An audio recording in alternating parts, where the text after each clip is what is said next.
give praise, esteem, and honor to the Most High Yahweh Hashem Yahushua this day. John chapter 5, verse 39. Hey, Mom. John 5:39 says this. Search the scriptures, for in them you think you have eternal life, and they are they which testify of me. And you will not come to me that you might have life. I receive not honor from men, but I know you, that you have not the love of Elohim in you. Let's look at Isaiah chapter 28, verse 10.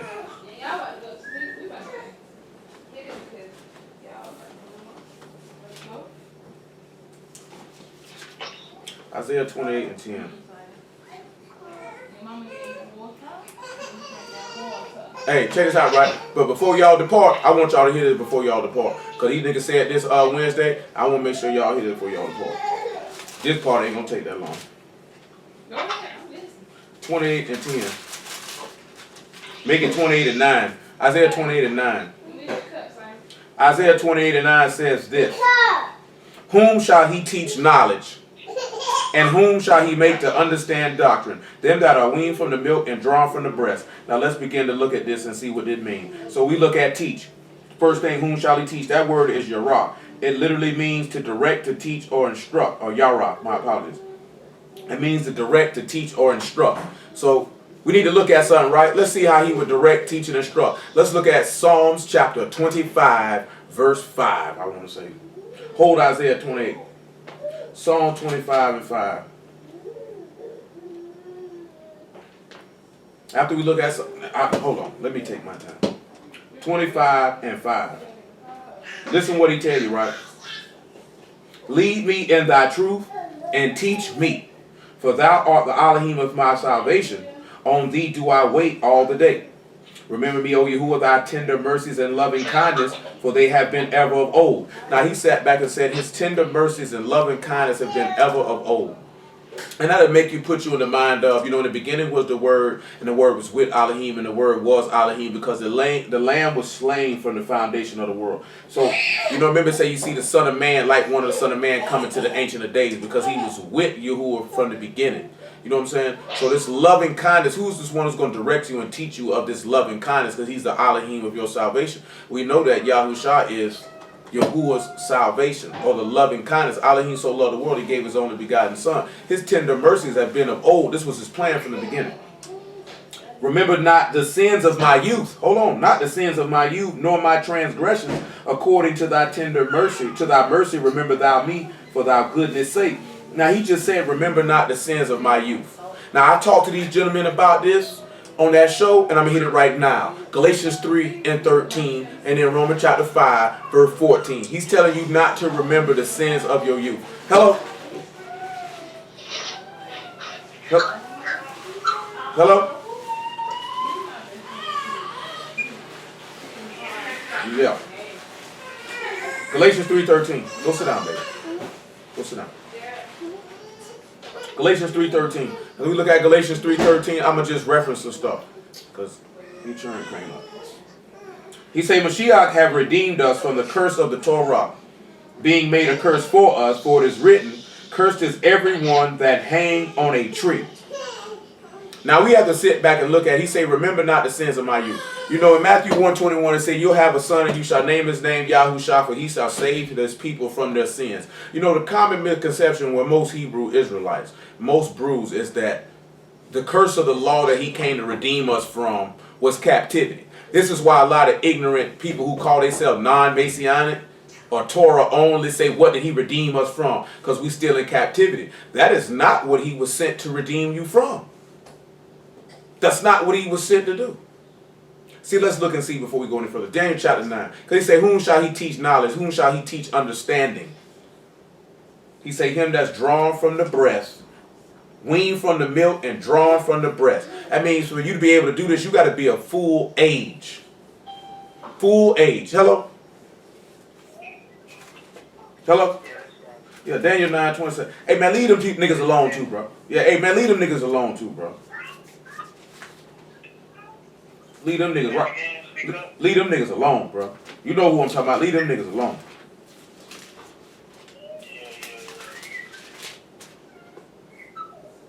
Daniel 9 and 24.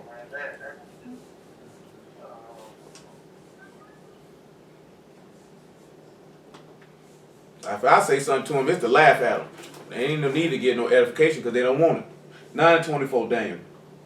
70 weeks are determined upon thy people and upon thy Kadesh city to finish the transgression, to make an end of sins, and to make reconciliation for iniquity, and to bring in everlasting righteousness, and to seal up the vision and prophecy, and to anoint the most Kadesh. This man to say to make an end of sin. We need to look at what sin would do. Genesis chapter 3 verse 19. This is all dealing about whom is he going to teach knowledge and whom is he going to give understanding to. Hold on, y'all. All right. Genesis 3 and 19. Remember he said he redeemed you from the curse of the law. We looking in Isaiah 28. This man say, whom shall he teach knowledge and whom shall he make to understand doctrine? Then that are weaned from the milk and drawn from the breast. We still holding Psalm 25. In Psalm 25, he asked him not to remember the transgressions of his youth. So we have to go back to the transgression of the youth. He told Adam, do not eat from that tree or you shall surely die. We know that from Job chapter 13. He said, you caused me to possess the iniquities of my youth. When we look at youth, we're looking at Adam. 3 and 19, Genesis says, or 3 and 17, and unto Adam he said, because thou hast hearkened unto the voice of thy wife, and hast eaten of the tree which I commanded thee, saying, thou shalt not eat of it. Cursed is the ground for thy sake, and sorrow shalt thou eat of it all the days of thy life. Thorns also and thistles shall it bring forth to thee, and thou shalt eat of the herb of the field, and the sweat of thy face shalt thou eat bread, till thou return unto the ground, for out of it was thou taken, for dust thou art, and dust thou shalt return. This is the curse of the law. He say to make an end of sins. See, Ezekiel chapter 18, and you could get Romans chapter 6, man. Verse 18, before we swing and look at Romans chapter 5. Ezekiel 18 and 4 said, the soul that sin, it shall die. This is the curse of the law. The curse of the law. See, remember, we went over this before. When you look in Daniel chapter 9, Daniel tells you as the curse that you spoke in the law of your servant Moses. See, Daniel made to make sure to make a difference to let you know that he was referring to the curses in Leviticus 26, the curses in Deuteronomy 28, that he was referring to those. But when Paul is making the statement that Mashiach redeemed us from the curse of the law, being made a curse for us, he was, so that's sitting here telling you he was made death for us, because he had to purchase you back from death. You know, he said, you sold yourselves for naught, you shall be redeemed without money. He said, your iniquities have sold yourselves. That's why Paul said, I'm carnal, I'm sold unto sin. You sold yourself unto death. But see, if these men, if he had done taught them knowledge and taught them doctrine and caused them to understand his teachings, then they would understand the teaching. Let me just go ahead here. What I just said, man, Romans chapter 6, verse 18.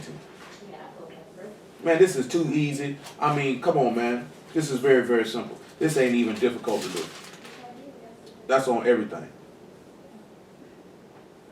Make it 6 and 21. We got time for all that. 6 and 21. What fruit had ye in those things whereof you are now ashamed? For the end of those things is death. Matter of fact, make it 19. I speak after the manner of men because of the infirmity of your flesh. For as you have yielded your member servants to uncleanness and to iniquity unto iniquity, even so now yield your member servants to righteousness unto Kadosh. For when you were the servants of sin, you were free from righteousness. What fruit had ye in those things whereof you are now ashamed? For the end of those things is death. Now, when we sit back and say, what are the end of those things which you are now ashamed? All you got to do is swing around there to Ezekiel chapter 36, where he sit back and tell you how you've been committing sins and you ought to be ashamed, every one of you, for your iniquity. Get Ezekiel 36, man. I'm going to tell y'all something right now, too. I'm cooking this up right here on the spot. This fresh work. I'm giving it to you wet. I ain't even letting it dry. This is fresh work. Like we going in there, you getting it straight up like this here. Hey, if the money coming, I give it to him wet. Get it to you wet. Praise the Lamb. Get it to you wet. 36 and 22, I want to say. Matter of fact, make it 31. It says, then shall you remember your own evil ways and your doings that were not good, and shall loathe yourselves in your own sight for your iniquities and your abominations. Now, not for your sakes do I this, saith Yahuwah Elohim. Be it known unto you, be ashamed and confounded for your own ways, O house of Yasharal. Thus saith Yahuwah Elohim, the day that I shall cleanse you from all your iniquities, I will cause you to dwell in the cities, and the waste shall be builded. So now when he tells you to be ashamed and confounded for your own ways, he's talking about your sins. Come back to Romans chapter 6. Paul just said the things that you were ashamed brought forth death. All you got to do is you got to take it right back to Genesis chapter 3, right? Take it right back to Genesis chapter 3. You sit back and you look at it, right?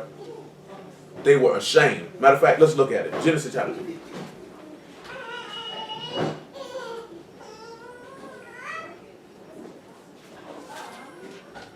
Genesis chapter 3. Genesis chapter 3, probably about verse 7. Look at it now. Look how easy this is. Easy this is. It's very easy. It's not difficult. And the eyes of them were both open, and they knew that they were naked. And they sewed fig leaves together, and they made themselves aprons. And they heard the voice of Yahuwah Elohim walking in the garden in the cool of the day. And Adam and his wife hid themselves from the presence of Elohim, of Yahuwah Elohim, amongst the trees of the garden. And Yahuwah Elohim called unto Adam and said unto him, Where art thou? And he said, I heard thy voice in the garden. I was afraid because I was naked, and I hid myself. They were ashamed. What fruit had those and those things that bring forth death? They were ashamed. And what they were ashamed from brought forth death. And guess what? Look at Isaiah 53. Just look at Isaiah 53. Just a quick hitter. And we swing right back to Romans chapter 6. Just a quick hitter. Isaiah 53.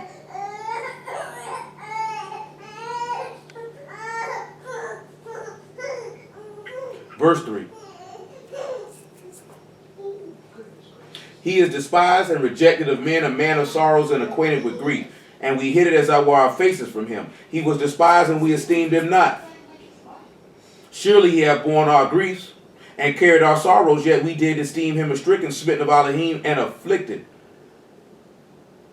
He was wounded for our transgressions, he was bruised for our iniquities. The chastisement of our shalom was upon him, and with his stripes we are healed. Now you know it sit back and I tell you, right? It said the reproaches of them that reproached thee fell on me. This man sit back telling you that shame fell on the master. He was shamed. He was shamed. And because of that, those things that brought shame brought forth death for him. So, hold on. Oh, I got you, Brother Doubt. Here you go. All right, so come back to Romans chapter 6. It's just establishing that when these iniquities of your youth is death. I don't see how a lot of brothers miss that. That this is what he came to redeem us from, was death. That was the problem. Verse 22 of Romans chapter 6. But now being made free from sin and become servants to Elohim, you have your fruit unto Kadesh in everlasting life. For the wages of sin is death. But the gift of Elohim is eternal life through Yahushua HaMashiach, our master. So this is what he's coming to give you, is the gift of life through his death. You know what I'm saying? We say we thus judge that if one died for all, then we all should be dead, that but we live through him. So this is what he came to redeem us from. That's why he say, remember not the sins of my youth. When your sins are forgiven before Elohim, he does not mention them unto you. Come on back to Psalm 25.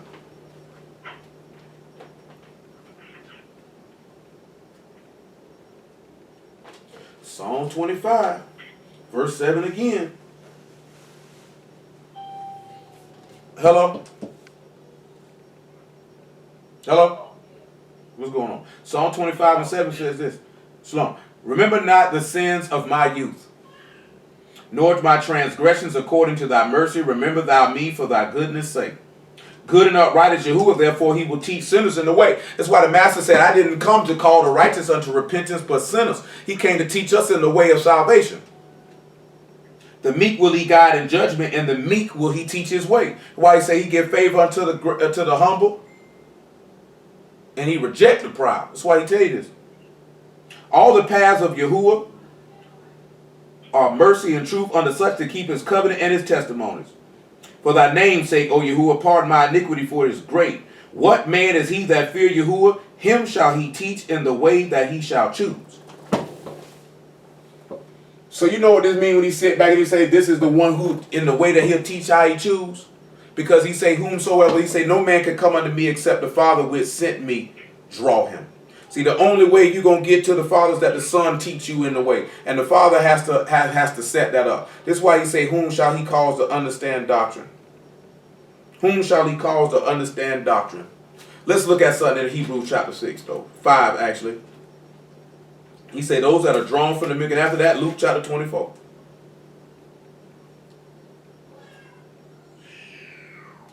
Hebrews chapter 5.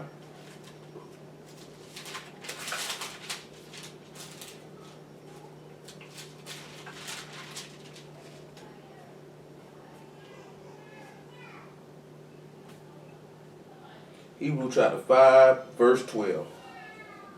Hebrews 5 and 12. Hebrews 5 and 12. Hebrews 5 and 12.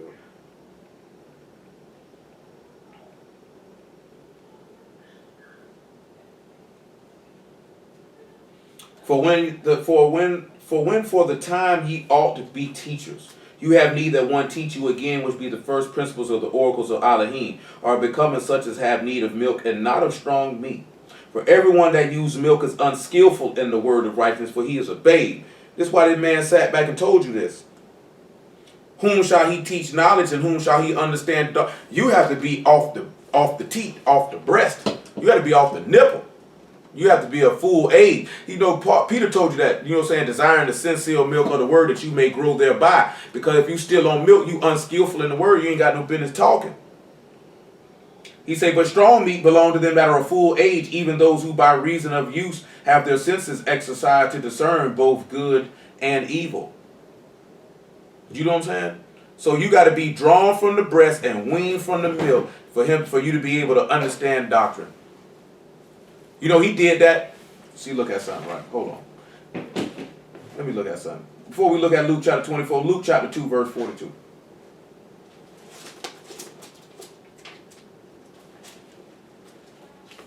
Luke 2 and 42. Luke 2 and 42.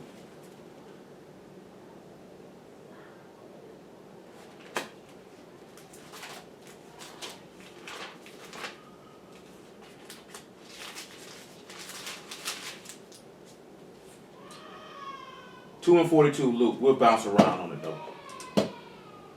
Make it 41. Now his parents went to Jerusalem every year at the feast of Passover. And when he was 12 years old, they went up to Jerusalem for the custom of the feast. And when they had fulfilled the days as they returned, the child Yahushua tarried behind in Jerusalem. And Joseph and his mother knew not of it. Drop to verse 46, because y'all know they went to looking for him and they couldn't find him. And it came to pass that after 3 days they found him in the temple, sitting in the midst of the doctors, both hearing them and asking them questions. And all that heard him were astonished at his understanding and answers.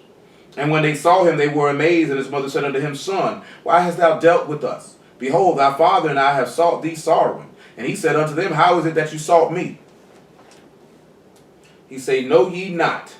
How is it that you sought me? Wish ye not that I must be about my father's business? And they understood not the saying which he spoke unto them.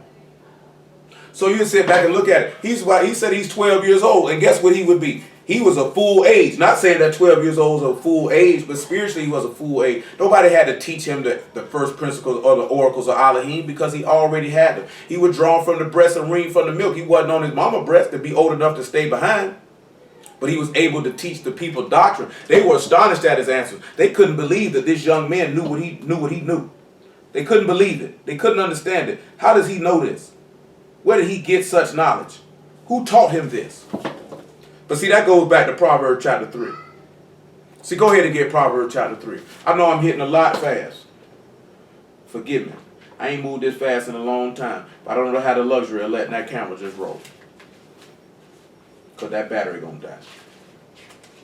I want to try to get as much of it for the battery. Do you know what that's going to be meaning? That means it's going to be a lot of stuff just be for us and not for other people. That's what that means. 3 and 1. Proverbs. We come back to Psalm 25. So those whom he teach in the way. We got to show you that again. I got something else for that. Praise the Lamb for bringing that back to mind.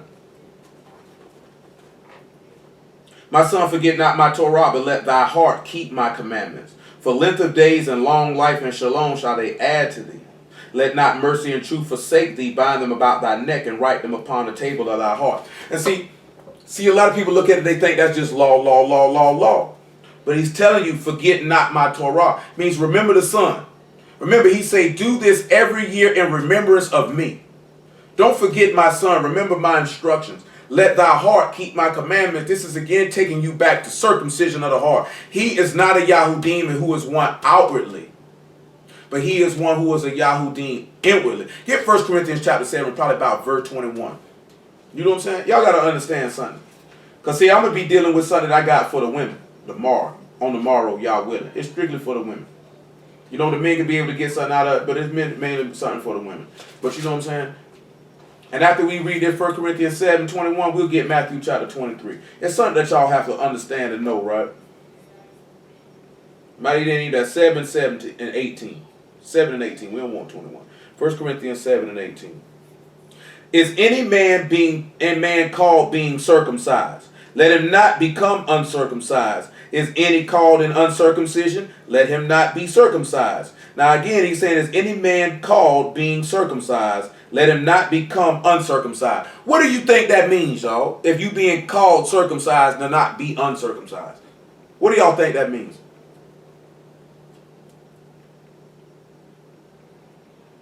Huh? Let me show you what that means. Jeremiah 9 and 31. We done went over it before. Y'all should know what that means off the rip.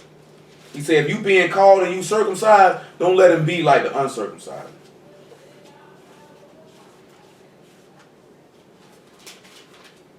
They took all that junk, they ready. They done went in the bite. You know what I'm talking about? Them niggas don't be ready. They go and you back there talk about nothing. 9 and 26. 9 and 25. Jeremiah 9 and 25. Behold, the days come, saith Yahuwah, that I will punish all them which are circumcised with the uncircumcised. Mizraim and Yehuda and Edom and the children of Ammon and Moab and all the uttermost corners that dwell in the wilderness, for all these nations are uncircumcised, and all the house of Yasharal are uncircumcised in the heart. Now let's get Romans 2 and 5. So guess what? If you called and you are a seed of Yasharal, a Yasharalite, you a Abarim, you a Hebrew by blood, don't be sitting back being called, but you be uncircumcised. Don't be around here hypocriting, professing faith, living contrary when ain't nobody paying attention, still living in your flesh, walking according to your flesh. You know that Elohim is not mocked. Whomsoever sowed in his flesh shall reap corruption. Whosoever soweth to the Ruach shall reap everlasting life. Don't let nobody play with you and lie to you. Don't lie to yourself now. He say, if you being called, if a man being circumcised, let him not become uncircumcised. If you being called, don't be around here being, because I seen a dude say that you can deny being a Hebrew, but if you got faith in Mashiach, you're going to be saved. But the thing is it doesn't matter about you denying if you're a Hebrew or not. That's not even the issue. The issue of the matter is you really not understanding the covenant that you're taking hold to. That's the issue of it. You don't got to believe you're a Hebrew. But then that'd be simple fact of you be showing that you don't actually believe that this man say, this is how you would identify who my people are, because I set a mark on them. Because he said this would be a sign on them forever. So it would be a sign on, and the reason why I say this here, so follow me so you can really understand what I'm about to say. That sign or that mark is really a sign of mark of the suffering of Mashiach that he suffered, that you could be able to identify who his people are from his sufferings. Not only those just because you are that seed naturally, but then you would be able to identify it from those who actually follow him. Because I can even sit back and show you where you can see the master going to his enemies at his death and thirst and hunger and nakedness and want of all things. Because this man certainly said he thirsted, and his enemies certainly came and brought him something to drink. You know what I'm saying? They did all that to him. When he was locked, all that stuff happened to this man. This is the part I don't understand. These dudes scream, have faith in Christ, have absolutely no utter idea what that entails and what that means. See what I'm saying? People think that we go through this stuff just to go through it, just to flex. This is so you know the man whom you say you believe in. How you can believe in somebody you don't know? How can you love somebody you don't know? How can you talk about somebody you don't know? Because that's what a lot of niggas do all day, every day. Sit around and talk about people they don't know. But claim that they know them.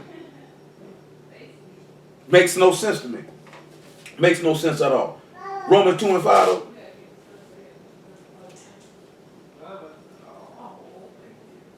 He said, but after thy hardness and impertinent heart treasure up unto thyself wrath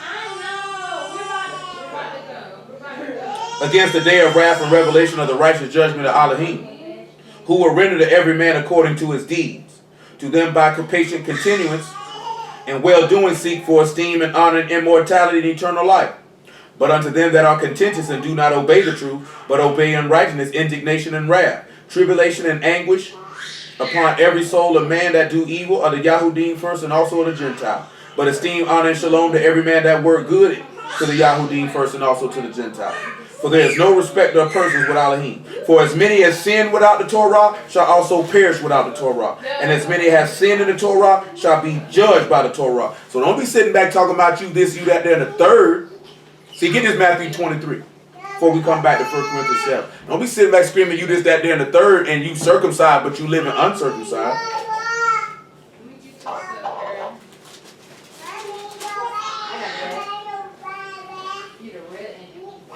Matthew 23.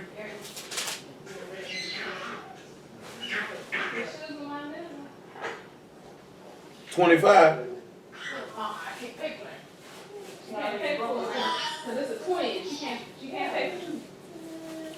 Matthew 23 and 25, right? Now this man say, right, if you be circumcised, don't be living like you're uncircumcised. Woe unto you, scribes and Pharisees, hypocrites, for you may clean the outside of the cup and of the platter, but within are full of extortion and excess. Thou blind Pharisee, cleanse first that which is within the cup and the platter, that the outside of them may be clean also. Woe unto you, scribes and Pharisees, hypocrites, for you are like unto wicked sepulchres, which indeed appear beautiful outward, but are within full of dead men's bones and of all uncleanness. Even so ye outwardly appear righteous unto men, but within you are full of hypocrisy and iniquity. See, Paul said another place, and we're about to read it, right? You knowing you a Hebrew means absolutely nothing if you wicked on the inside.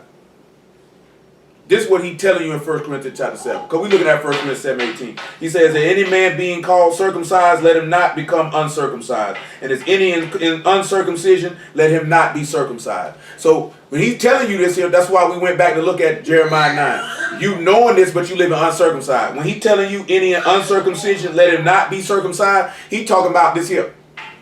If you uncircumcised in the flesh, but you circumcised in the heart. You understand what I'm telling you? Because you got to understand something. Your father Abraham was not circumcised when Yahuwah said, this man is righteous before me. He was circumcised in the heart. That's when we dealt with your man, made a little picture. He grabbed his chest every time somebody say Abraham the first Jew, because he lacks understanding, because he was.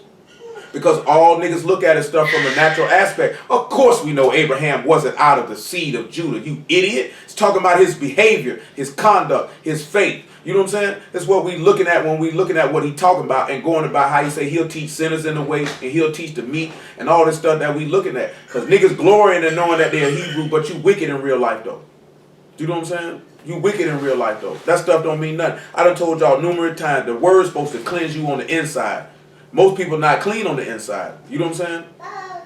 He say, how can a young man cleanse his way by taking heed according to the word? The man say that he washed you by the washing of the water of the word, that you might be without spot, wrinkle, and blemish. How does niggas still got blemishes on the inside, but you appear righteous on the outside? That doesn't make any sense. So we have to sit back and we have to understand that. Look at verse 20 though. Verse 19, I should say. 1 Corinthians 7:19. Listen what he say. Circumcision is nothing.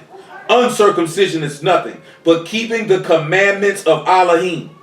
That's all that matters.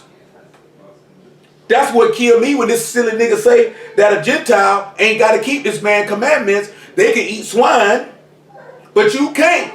You being a Yahudim means nothing. Them being a heathen means nothing. What it boils down to is who believes and does what he said. That's all it means. A lot of people say it. A lot of people don't mean it. A lot of people profess faith that they don't possess. That's why I told y'all before, if you possess faith, you're going to obey. People don't obey fully, like we read about with Amaziah, is because they don't believe. It's only a matter of time. You're doing what's right, but not with a perfect heart, you're going to stumble. Back to Psalm 25. Thank y'all for the word. Psalm 25. I might not go too long, because we're putting a lot in a little. When I say a lot of information in a little bit of time. But praise Yahuwah for the word nonetheless. Listen what he tell you though, right? I know I asked for Luke 24, right? That's what we started at in Luke in Proverbs chapter 3. That's where we was at. My apology. Proverbs chapter 3. You know my mind bad.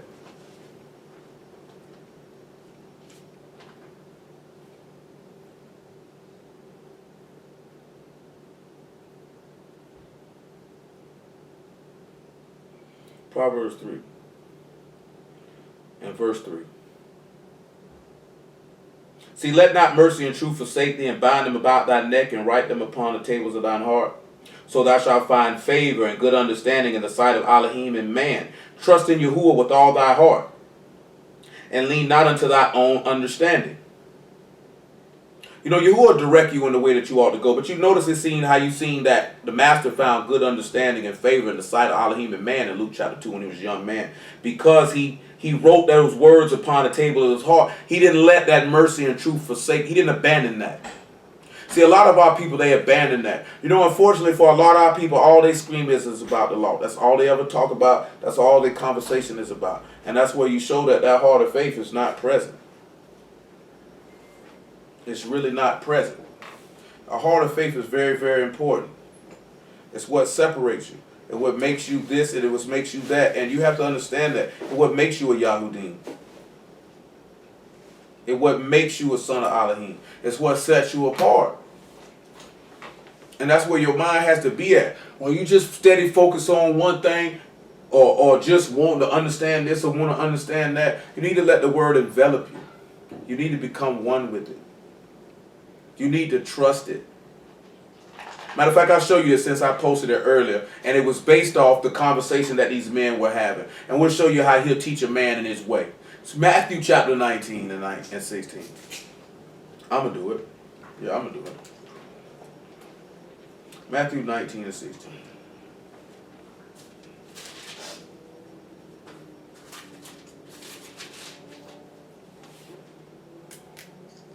And behold, one came and said unto him, Good master, what good thing shall I do to inherit eternal life? He said unto me, Why call thou me good? There is none good but one, that is Elohim. But if thou wilt enter into life, keep the commandments. He saith unto him, Which? Yahushua said, Thou shalt do no murder. Thou shalt not commit adultery. Thou shalt not steal. Thou shalt not bear false witness. Honor thy father. Honor thy mother. And thou shalt love thy neighbor as thyself. The young man saith unto him, All these things have I kept from my youth up. What lack I yet?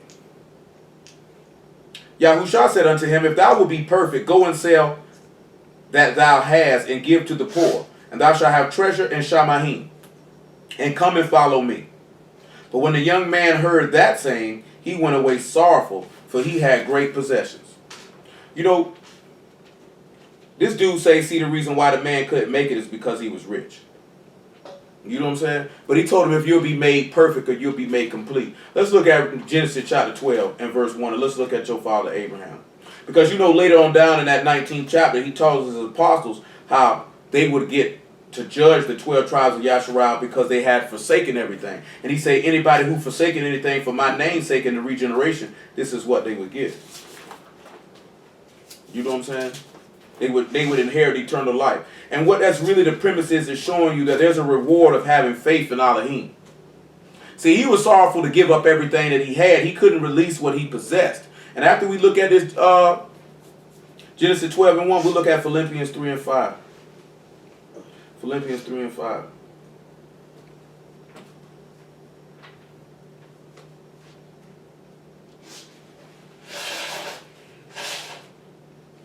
Genesis 12 and 1.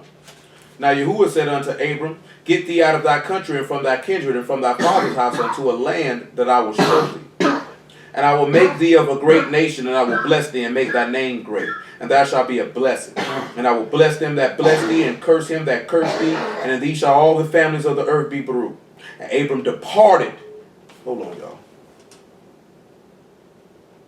All right. All right. It said Abram departed as Yahuwah had spoken unto him. And Lot went with him. And Abram was 75 years old when he departed out of Haran. So you sit back and look at it, right? He told him to walk away from everything that he had. We don't know if Abraham had this, that, and the third when he was stepping away from.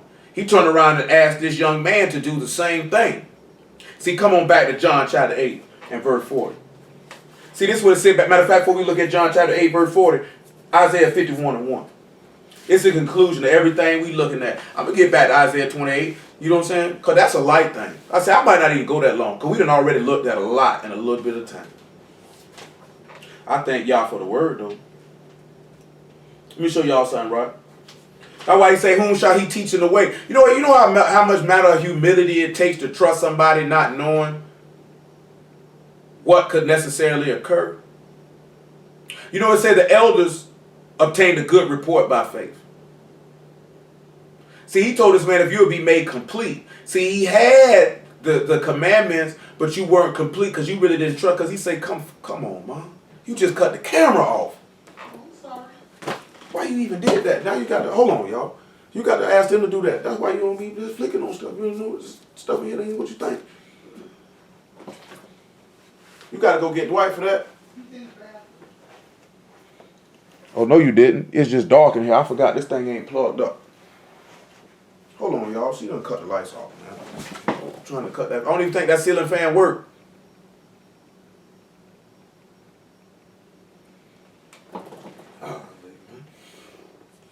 So check it, right?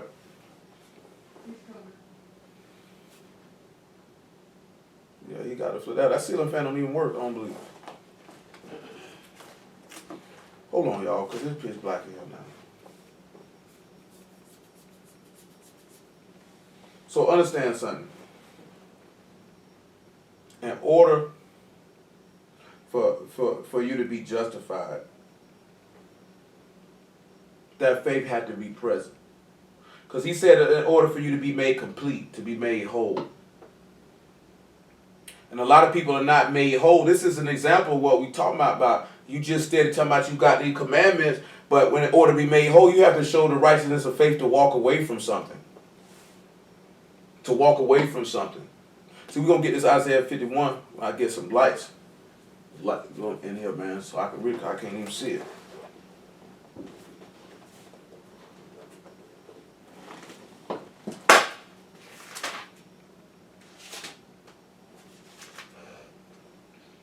Isaiah 51 and 1.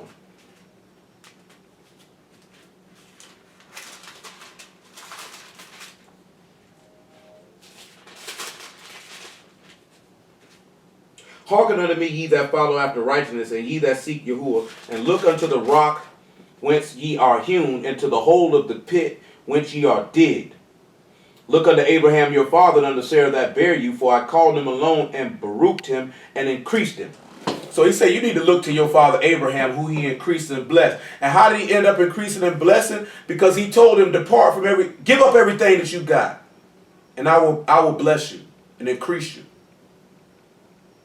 That's what he just told this man right here. He said, man, sell everything you got on the earth. You'll have treasures in Shamahin. I'll increase you and bless you there. But he didn't have that faith and trust in Elohim to be able to do that. John 8 and 39.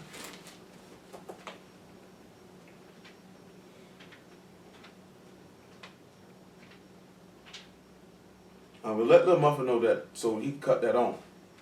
No, she knows. He's in the bathroom. He'll be out there. Because I can't even see it now.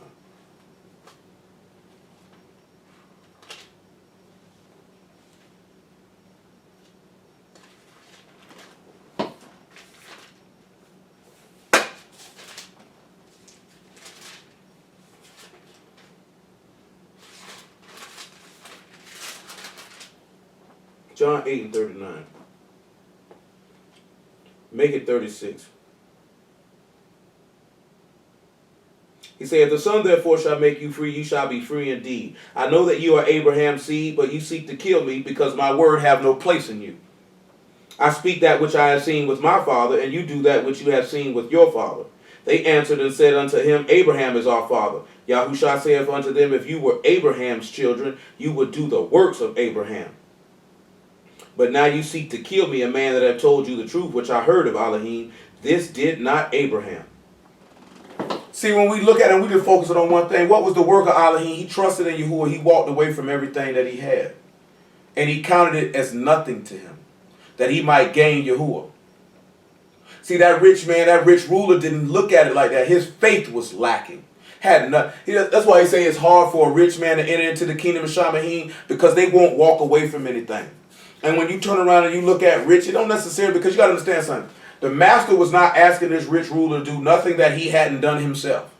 The master had walked away from everything that he had, that he might have treasures on high. And then he turns around and asks us to do the same thing. And then it's right there in the law, because you see Abraham did it. He did it. He walked away from everything. Most of y'all ain't willing to walk away from nothing because you don't have earthly riches.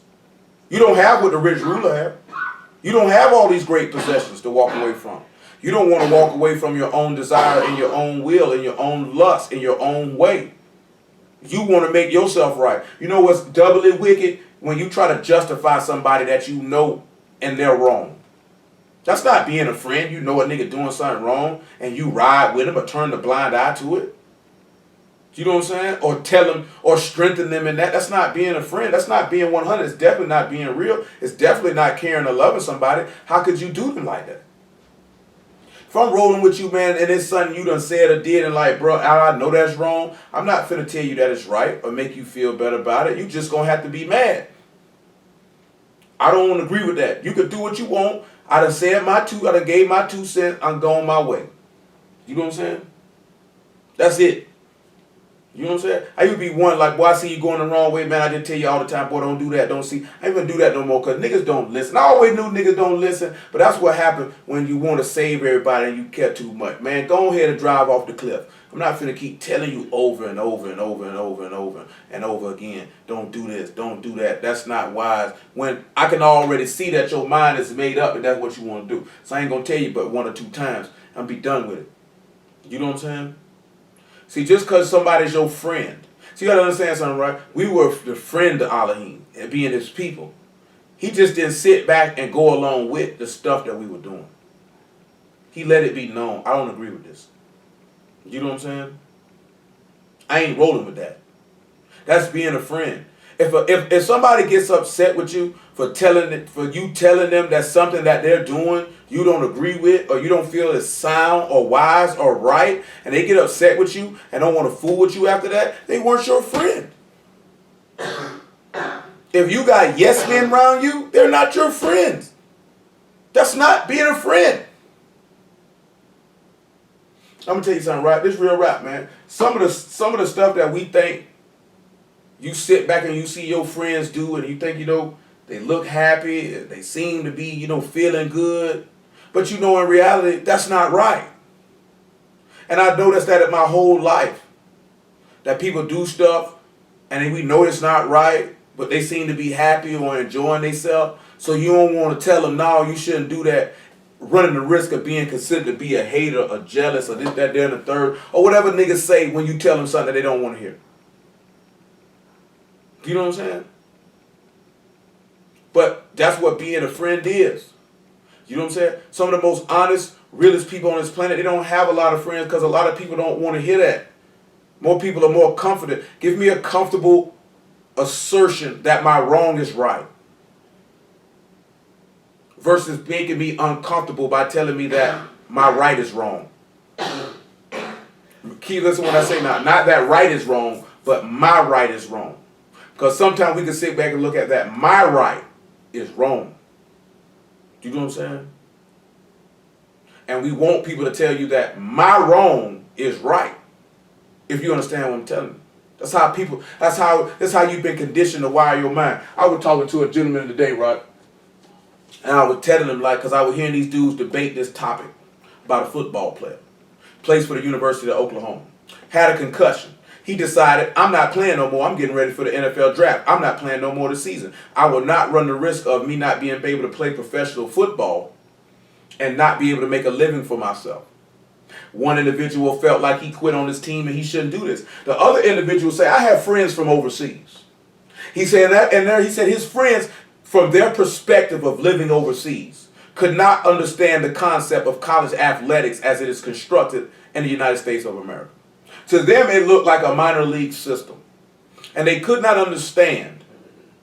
They could not understand how people can make billions of dollars off of someone and that person can't make any money. And then you get upset with them because they no longer want to participate in that system, saying they should be happy with a free ride from college when that's unjust weight and balance because you're getting billions for your institution. On top of whatever people donate based off what we're doing. And you want me to be satisfied with a rinky-dink piece of paper that I just ought to shut up and shut my mouth when I'm playing a vicious collision sport where on literally any play I could die? And I'm playing this sport as the means to be able to show to a professional organization that I'm worthy to be compensated for this labor that these people are not compensating me for, and running this cap game as if I'm an amateur. But you run these kids out and you have them sign things and you sell them. You know what I'm talking about? You use their names and faces to promote your games, well, which you make billions. You know what I'm talking about? You sell some of their jerseys. You do all of these things. And these young men get nothing. And because this man has made a business decision that I will not subject myself to possibly being injured, and then they will look down on him and say, see, he quit on his team, and then say all these negative things about him to affect his draft status, that he might get drafted lower, which could cost him millions. Because he made a business decision. That's all basically this young man did, is made a business decision. You know what I'm saying? Because concussions are serious, and after you've had a certain amount of concussions, they're not going to let you play football anymore. Like there was a player last night, Luke Kuechly for the Panthers. I think he had a concussion and he was crying. And he was crying of the fact because he might end up like Dan Morgan. Some of y'all don't know who Dan Morgan is. Dan Morgan also played linebacker for the Carolina Panthers. He went to the University of Miami. He was an outstanding player, and his career was cut short because of concussions. You know what I'm saying? So that's why Steve Young had to retire. And a few other players. Because that's head trauma. And to sit back looking at it is, my career could end before it gets started. Because let's just be honest, these kids are not playing football. They don't have these kids in these universities for no college degree. They got them there to play for prime time, elite level college athletics. You know what I'm saying? Period. That's what they're there for. Because if these young men did not have athletic ability, they would not be gracing these universities with their presence. That's just the bottom line. It's the same token that people in America get put in debt for 10, 15, 20 years. You know what I'm talking about? To try to pay for student loans when people in Europe and overseas go to college for free. You know what I'm saying? And they don't understand why Americans pay what they pay to go to school. They don't understand it. To them, it's retarded. But they told you over here that you should accept that, and that's just the way of the world. Like I say, it's all about perspective. Philippians 3, man, what is this nigga back there doing? Now you see where he at? So we get if he out of there, because I need his light on, I can't see.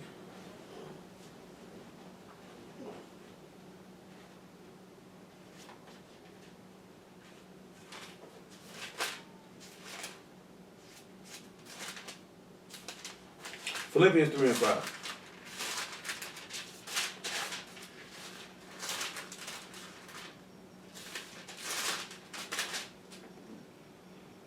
Listen what he tell you, right? Make it 3 though. 3 and 3. What? What'd you say? Say, for we are the circumcision which worship Elohim in the Ruach, and rejoice in Yahushua HaMashiach, and have no confidence in the flesh. See, that's what you have to sit back and look at. Being a Yahudim is worshiping this man in the Ruach, and you don't, thank you, sir, and you don't have any confidence of being a Yahudim is forfeit being in the flesh. Being circumcised means nothing It means absolutely nothing when you are disobedient.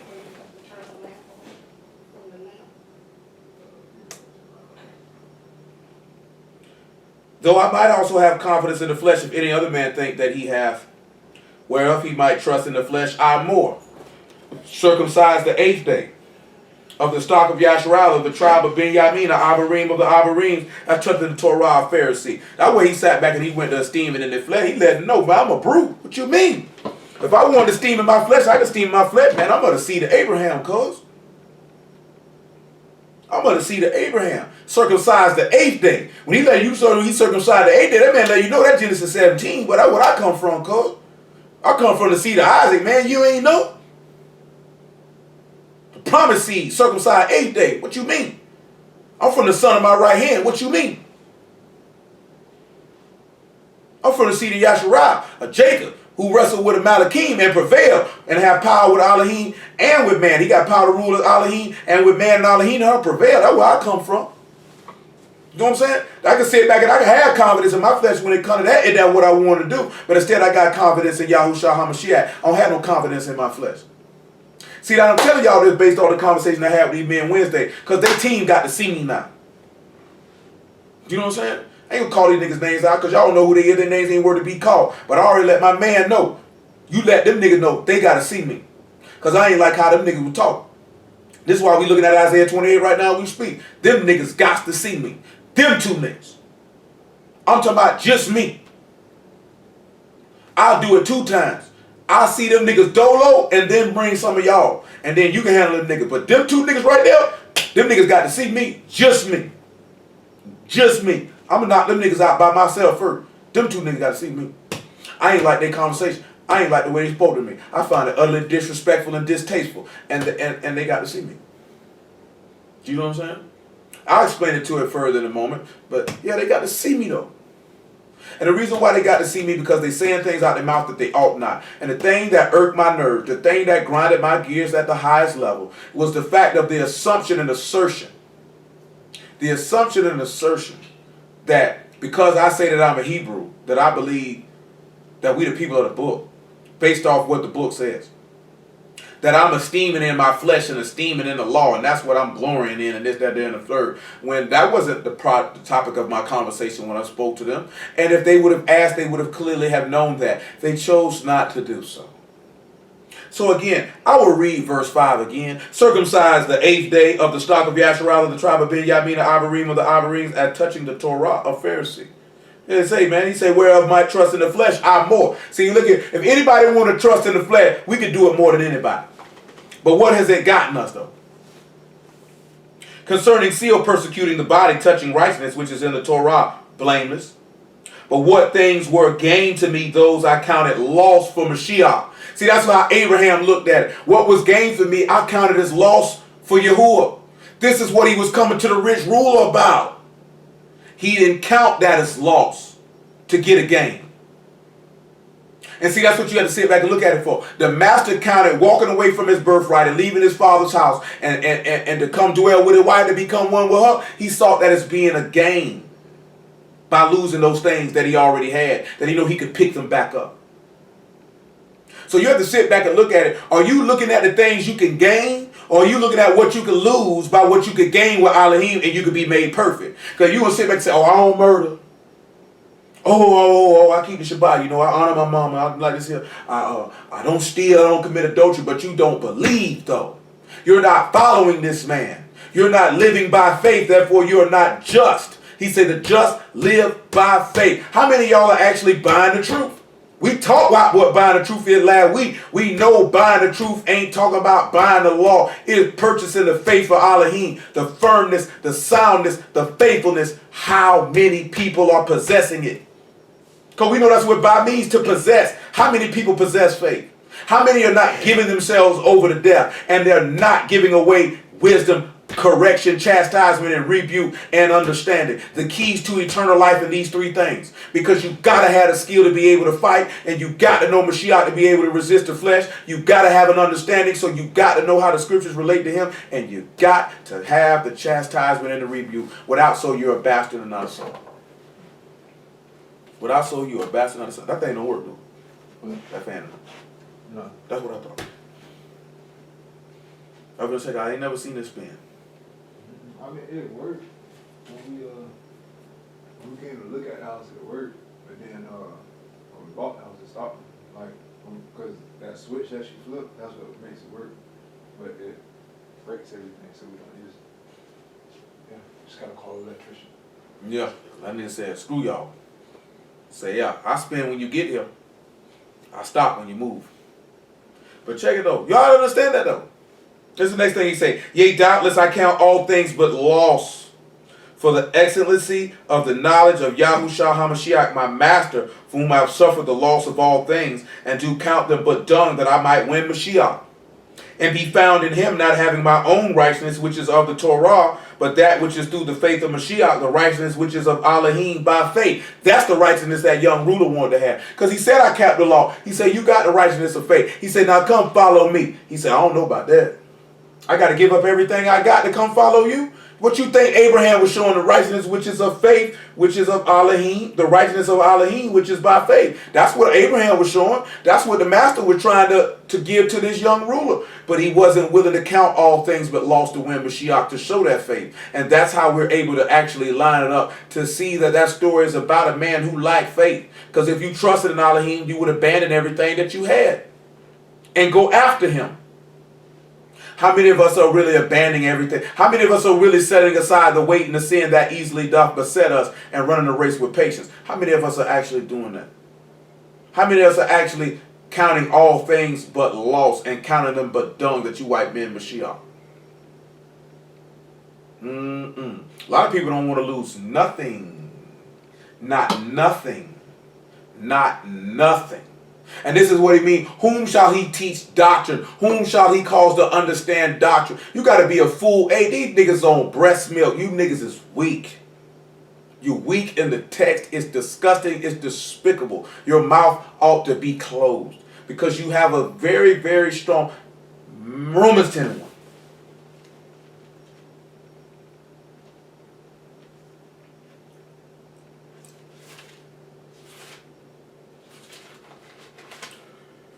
Oh boy, hallelujah for Yahushua and the word, boy. I hope y'all understand all this here. I hope you're catching the gist of it.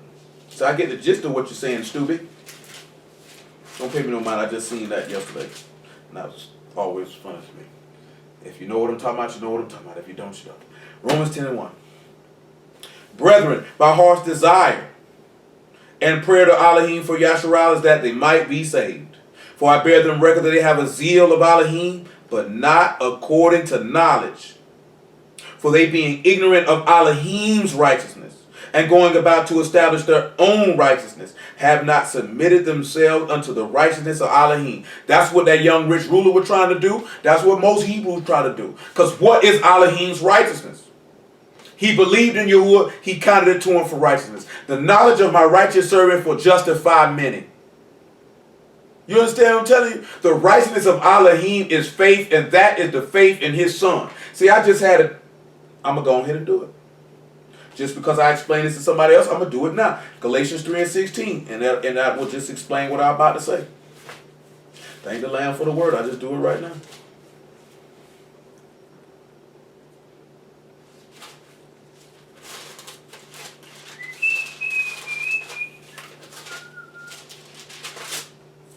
Three and 16 Galatians. Now to Abraham and his seed were the promises made.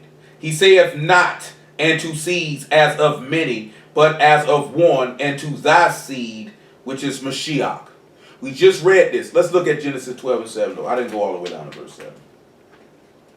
Genesis 12:7. Let's run that down. Not to seeds as of many. After Genesis 12, Genesis 25.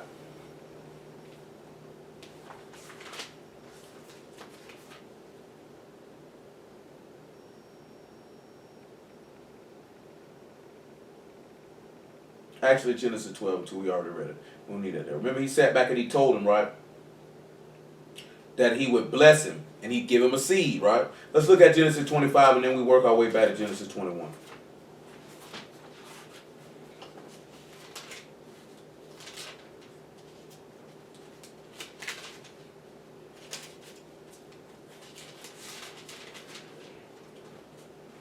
Then again Abraham took a wife, and her name was Keturah. She bare him Zimran, and Jokshan, and Medan, and Midian, and Ishbak, and Shua. And Jokshan begat Sheba. And we stop right there. We don't need to see all that there. This is what she gave. He had Zimran, and Jokshan, and Medan, and Midian, and Ishbak, and Shua. And you know he had Ishmael. But let's look at Genesis 21 though. Not the seeds of many, but the seeds of one. That seed being Mashiach. Not seeds of many, just one. That seems like many seeds to me. We know in Genesis 22, he called Isaac his only son. So let's look at Genesis 21 and what it is, man? 12. Is that Lizzie? Oh, that's Leah. Genesis 21 and 12. And Elohim said unto Abraham, let it not be grievous in thy sight because of the lad, and because of thy bondwoman, and all that Sarah hath said unto thee. Hearken unto her voice, for in Isaac shall thy seed be called. Not seeds of many, but seeds of one. He promised him a seed, and that seed was Isaac. And Isaac was a seed that was promised by faith. Mashiach is the seed that is promised by faith. I'm going to show you something else. Concord mentioned this the other day. Genesis, 35. Sit back and show you how it be seeds of many, but it's not seeds of many, but seeds of one, since it's in my head. Genesis 35. Let me make sure that's what I want.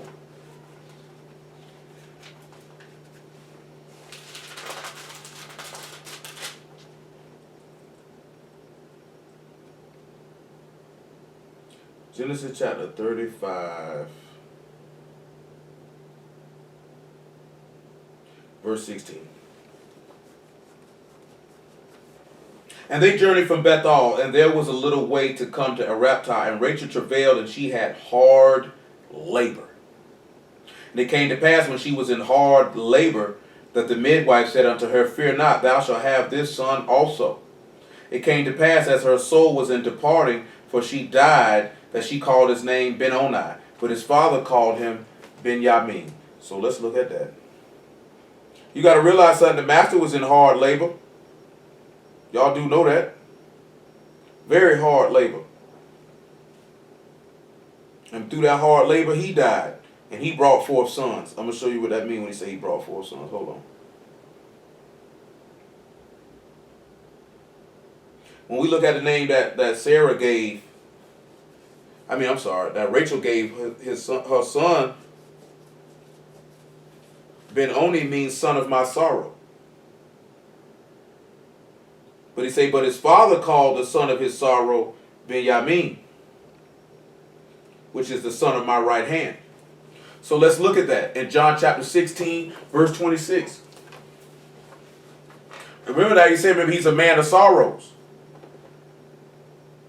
So what we're looking at is that upon his death, upon the master's death, because both of these things, these coincide. The master is Ben-Oni and he's Rachel, because he's giving birth and he's dying in the process of giving birth, because he's birthing a nation at once, like Isaiah 66 tell you about.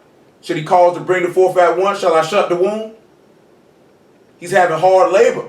This man's being beaten, he's being spit on, he's being stabbed, and he died to bring forth children, just like Rachel did. You understand what I'm telling you? So then you turn about the son of my sorrow. Well, going into the grave, he said he was exceedingly sorrowful even unto death, showing he was the son of sorrow. But he said, but his father called him the son of my right hand, though. You understand that? His father called him that. We know that. I don't want to get into this stuff. What I just add for, man? John 16 and 26. John 16 and 26.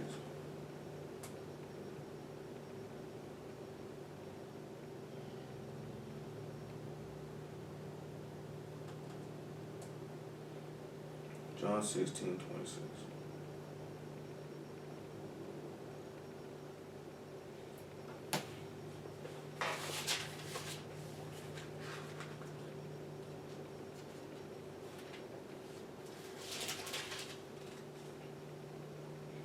I'm sorry. 20. 16 and 20, I'm sorry. John 16 and 20. My apologies. Truly, truly, I say unto you that ye shall weep and lament, but the world shall rejoice. And ye shall be sorrowful, but your sorrow shall be turned into joy. A woman, when she is in travail, have sorrow. This is why she called Benoni or Benjamin the son of her sorrow. She has sorrow in her hard labor. The master has sorrow in his hard labor. Because as soon as she is delivered of the child, she remember no more the anguish. I'm sorry. A woman, when she is travail, have sorrow because her hour is come. But as soon as she is delivered of the child, she remember no more the anguish for the joy that a man is born into the world. And ye know therefore, ye now therefore have sorrow, but I will see you again, and your heart shall rejoice, and your joy no man take from you. And in that day ye shall ask me nothing, and truly, truly I say unto you, whatsoever you shall ask in the Father's name, ask the Father in my name, he will give it unto you. Now you sit back and look at it, he said, you will rejoice. He said, there's a man is born into the world. So even though this sorrow that Rachel had, Jacob still rejoiced because a man was born into the world. And it was Benjamin. Let's see why. Romans 1:1. And after Romans 1:1, Revelation chapter 3, verse 19. So you have to understand something, right? And then you have to be born through sorrows. Because he said through much knowledge is much grief. He said don't be ashamed to be a partaker of the afflictions of the Gospels. Because if you come one with Mashiach, you might become acquainted with grief like he was. You might become a man of sorrows like he was. But these things are to produce to take you from being Benoni to be Benjamin. And you know what this is also pointing you to? This is also pointing you to immersion yet again.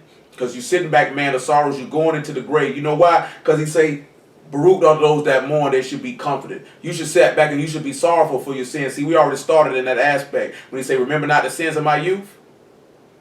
She called him the son of my sorrows. That's the sins of my youth because he was sorrowful even unto death. And now you saying that you're going to become one with his death because you have exhibited godly sorrow because godly sorrow worked death.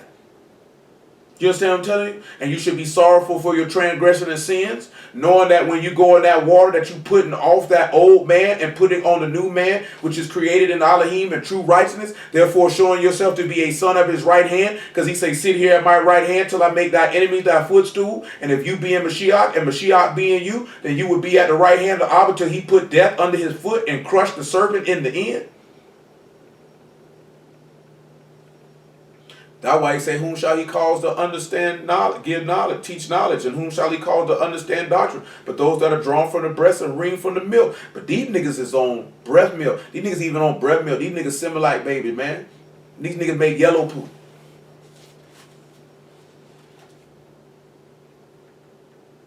Romans 1:1. And you know why all this was able to happen? Because one man forsook everything that he had and departed and trusted Elohim by faith, which allowed Jacob to be even able to marry this woman to produce this child. Because it's not seeds of many, but seeds of one. Because when you take it down like this here, when you run it through Isaac and you run it through Jacob and you run it through the 12, it still go back to one. That's why he said if you were Abraham's seed, you do the works of Abraham.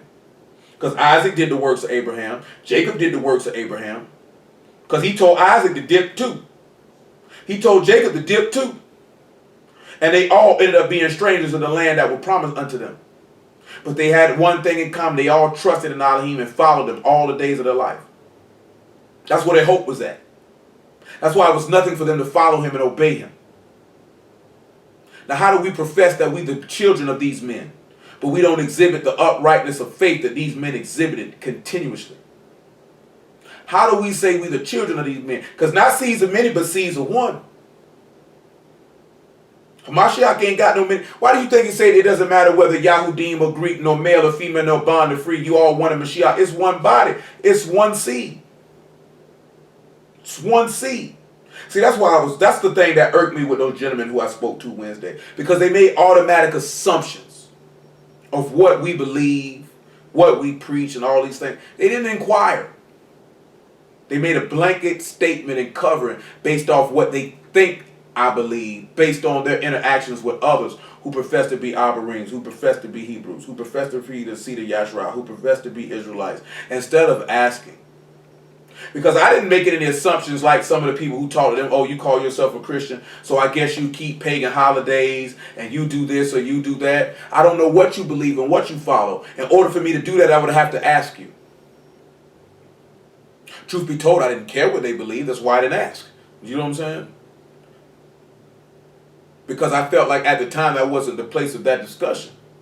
I'm saying that I don't care, period. I didn't care at that moment in time to ask. You know what I'm saying? But to be able to understand their perspective to where we might have a meeting in the minds, I would need to ask. Well, what does it do you believe, bro? Just because you call yourself a Christian, I'm not going to automatically assume you believe this, and this. Because that would be stupid. Y'all need to remember that too. Just because somebody tell you they're a Christian or they tell you they're a Muslim or they tell you this, don't just automatically assume that you know what they believe.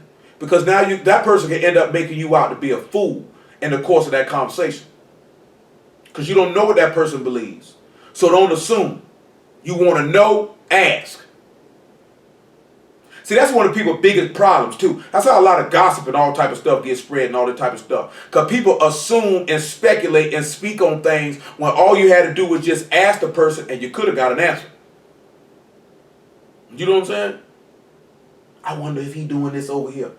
I think he over here doing this here. You don't know what the man doing. You could have knew if you asked. You know how feminine that it is to speculate on what somebody else doing or what else instead of just asking. Grown men ain't got no business doing that. Not finna guesstimate. Oh, he said this is what he believed. The only way you would be able to know what somebody believes is once they begin to talk. Then you could be able to get, oh yeah, I know what he believes. But you would know that based off his conversation. Not based on what he labels himself as. Because you know the reason why I'm going to tell you this here? Because every time I tell one of these brews or one of these Christians or whatever that I'm a Yahudim, they have no idea what that means and what box that they could put me in because they're not used to anyone telling them that. Because they look for that to try to say, okay, I know what camp you, or they'll ask you this here, what camp you a part of? Because they feel like once I can identify what camp you a part of, and I know what you believe, and I know how I can attack you. You know, I was talking to Lamont the other day, and he was like, yeah, he said, man, y'all brothers are, he said, y'all ain't like them camps. He said, y'all like an assembly. Like how it's supposed to be. You know what I'm saying? And I still got something on that the assembly stuff, man, but I got to readjust. Based off what I feel like he putting it in my mind to go over tomorrow. But you got to be careful for that. Don't assume. Like I ain't gonna tell you no lie, y'all. Real talk, man. Y'all my witness before whom I stand. I didn't have no thought that came in my head of what I thought them dudes believed. Even when I told them dudes I wouldn't call myself a Christian, I say I find that highly offensive. I say I don't have no book for saying that you should call yourself a Christian. And this man said out of his mouth, are you saying it's a sin to call yourself a Christian? And I said, thou sayest, you've condemned yourself. I didn't say anything about calling yourself a Christian was a sin. I didn't insinuate to that. I didn't utter that. You said that. Therefore, you must feel like it's a sin in your own heart. Your own mouth has condemned thee. Like the book says, your own mouth has condemned you. Because I didn't say that. You know what I'm saying? But I know his snap reaction is he had to feel like that. I wasn't even having a contention with him. I didn't even say nothing to him about him calling himself a Christian. I continually spoke from my perspective. Not one time said anything about them. I said, I would not call myself a Christian. I find that highly offensive. I said, I cannot call myself a Christian because I cannot go into the scriptures and validate that statement. Therefore, I will not label myself as such. I said, I can go into scriptures and find what it is to be a Yahudim, byproduct of Genesis 17 and Deuteronomy 10 and Deuteronomy 30 and Jeremiah chapter 4 and Joshua chapter 5 to correspond with Romans chapter 2. You know what I'm saying? To correspond with John chapter 4. You understand what I'm saying? This is what I'm telling them. I'm speaking from my perspective. Not one time did I say anything about their perspective. But yet they automatically felt like that I had attacked them and their perspective when I had not once uttered anything about them specifically. And it goes to show that a lot of times men don't listen to actually hear the other person's perspective. When dealing with the word, they listen for the means to attack that person's perspective. You know what I'm saying? That's a skill that I learned over the course of time of dealing with the word, that you just can't come in trying to attack somebody's perspective.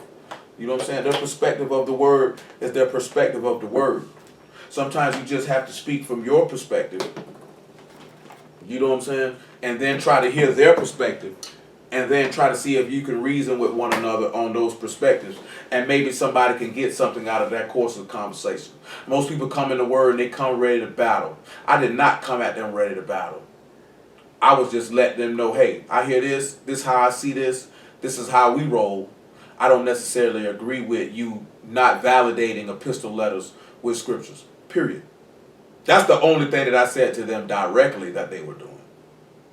Like, you're not validating your statements with scriptures. You're just reading an epistle letter and you're standing on that alone. You understand what I'm saying? That's all I said to them. All that other stuff, that's why they got to see me. I felt disrespected. And once I feel disrespected and you talking reckless and this, that, there, and the third, now I need some straightening. Now I need some straightening. You know what I'm saying? Now your whole team got to see me. I was only going to deal with one. Now their whole team got to see me. Pray y'all set it up. Romans 1:1. Shaul was servant of Yahushua HaMashiach, called to be an apostle, separated unto the gospel of Elohim, which he had promised afore by his prophets in the Kadesh scriptures, concerning his son Yahushua HaMashiach, our master, whom was made of the seed of Daud according to the flesh, and declared to be the son of Elohim with power according to the Ruach of Kadesh, by the resurrection from the dead. And this is how he ended up becoming the son of his right hand. Because he said, Acts chapter 7. Then we look at Revelation 3. I'm going a little different spot than what I had in my head that I thought I would. Like I say, though, we cooking this up on the spot, though, man. I'm getting it to you wet. Praise the Lamb. I give you the word wet, man. Like my man Jenny can say, if money coming, man, I give it to you wet. Money coming right now, man, so I give it to you wet. Ain't even letting it dry, man. You gotta take it back to your spot, dry it out there. You know what I'm saying? Acts 7:54.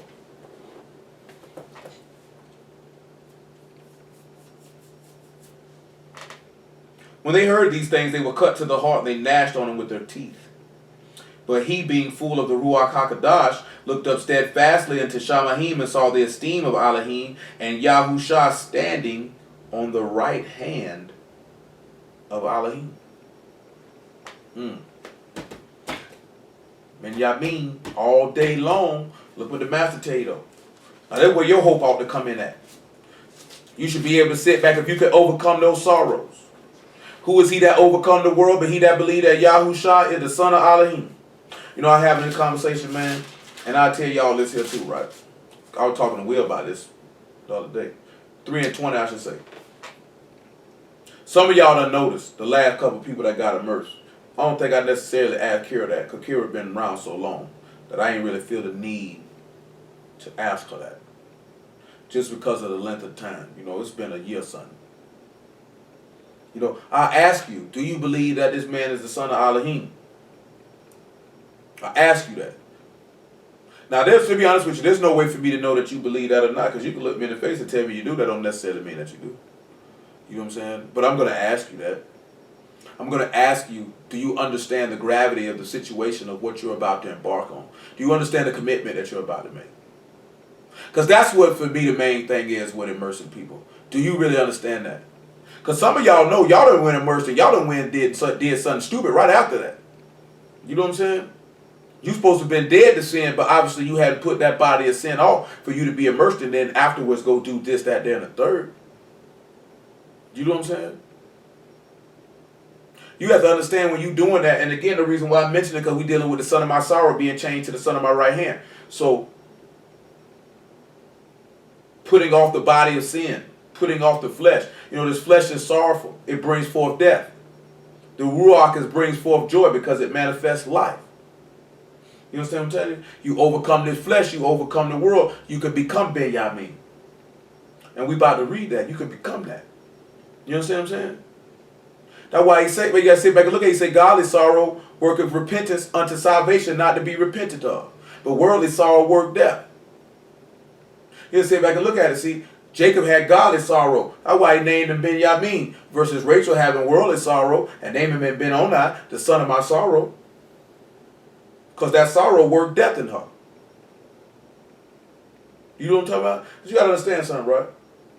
That same worldly sorrow worked death in the master. But he had godly sorrow in the same token. That's why he got life. But that's another matter. But I said all that to say this here. Like, you got to understand, right? You saying that I'm dying to this. To live to this. And I'm no longer going to be, my thoughts will no longer dictate my actions as far as it pertains to ungodliness. Meaning that I no longer have a carnal mind and no longer does my flesh direct and guide what I do. You have to sit back and look at, does your flesh actually dictate what you say and do? Do you look at yourself and say, man, that wasn't a godly behavior? You know what I'm saying? Do we even sit back and realize that? Do we understand that? Do we have a care for that? Do we really want to be a part of this man for real? Because a lot of people say they do, but maybe in actuality they really don't. Because one thing I noticed, like this dude talking about come battle him on this YouTube page. I'm like, I'm not battling no grown man on no YouTube page. Man, we trying to get money, man. We doing too much stuff out here, man, to be battling with a nigga on a YouTube page, y'all. I mean, for real, my nigga.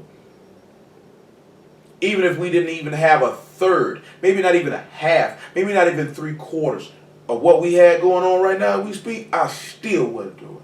Because that just seems so lame to me to be arguing with a nigga on YouTube. On YouTube, bro. All the things that you could be doing. And I'm finna argue with a nigga on YouTube. No, I'm straight, baby. I'm talking about I'm straight like 9:15. You know what I'm saying? For real. You know what I'm talking about? Like my nigga. On the real. You know what I'm saying? My people. My beloved people on the real. I don't have time for that. Because well, I've told y'all this before and I can see this here just dealing with this word. All dudes want to do is argue and debate. Who has time for that? What are the people really getting out of that? Do you know what type of man you got to be that all you want to do is sit down and hear other dudes argue and debate? Do you know what type of character that shows about? Do you know that you could possibly possess some type of feminine trait that's all you want to see? That's all you want to hear? I don't want to hear that all the time. I ain't talking about there's a defined topic and one dude is giving his perspective and another individual is giving their perspective to the point of letting the people decide. It's a little different. And even in some of those situations where it's organized, niggas really just arguing like hoes. Because it ain't really about the people and actually imparting the information to the people that the people can search the scriptures and see if those things are so to make a just decision according to the word of Elohim said. It's about who's right and who's wrong, who's a winner, who's a loser to a lot of these cases. Niggas want to get on Facebook and tack all day arguing. I'm not finna do that. There's nowhere in the world. It's two things you can't be doing. You can't be making no babies if you got a wife, and you can't be getting no money. You arguing with a nigga online all day. You can't be doing them two things. You know what I'm saying? You can't be getting no money, and you can't be making no churn. Ain't nowhere in the world. You know what I'm saying? You can't be getting nothing accomplished arguing with a nigga all day. Men don't do that. You might say what you got to say. You might talk to somebody for a little minute, have a debate, you know what I'm saying, have a discussion, whatever the case may be. But all day, every day, men don't do that. That's feminine. All the way lie, that's feminine. Now, I know some people have taken this debate thing to use it as a means to monetize things to get money. But, you know, if a nigga stupid enough to pay him, hey, you know, who am I? Ain't gonna knock your hustle. I'm gonna let niggas know, but you possibly could be getting hustled here. If that's your hustle, hey, they go for it. You know what I mean? Tell you what it is. Revelation 3:20. Behold, I stand at the door. If any man hear my voice and open the door, I will come in to him and will sup with him, and he with me. To him that overcome will I grant to sit with me in my throne, even as I also overcame, and then sat down with my Abba in his throne. He that have an ear, let him hear what the Ruach saith unto the houses. You got to be able to overcome.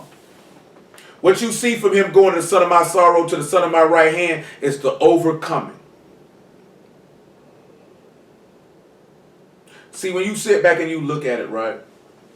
Even in Nehemiah, when the true people were coming to the master, that's why the master said, John the Baptist told him, bring forth fruits meet for repentance. And that's why he say the sinners he will teach in the way. Because these people came to confess their sins. They came unto him humbly, saying we're sinners, we're transgressors. And because they came to him with that humbleness of heart, he taught them in the way and showed them his covenant. He showed them Yahushua HaMashiach. Luke 24. Y'all wasn't ready for that transition. I didn't read verse 14 in Psalm 25. I'll read it to you while you're going to get Luke 24 and 44 though.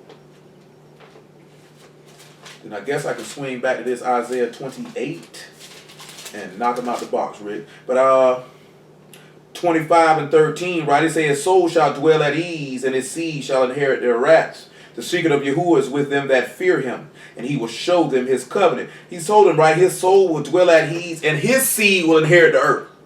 So again, this is going back to praise the Lamb. This is going back to Galatians chapter 3, verse 16. Hallelujah for Yahushua. When you sit back and you look at it, what we've been dealing with, not seeds of many, but seeds as of one. He said his seed. So when you go back and you sit back and look at it, it said Isaac's seed. That's what the promise said, thy seed shall be called Isaac.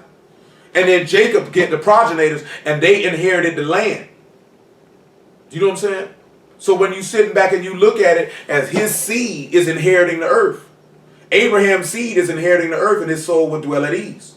You understand what I'm talking about? But this is Hamashiach. His soul will dwell at ease because I know you won't suffer my Kadesh one to see corruption. And my seed will inherit the earth. You understand that? Before we look at Luke 24 and 44, Matthew chapter 5.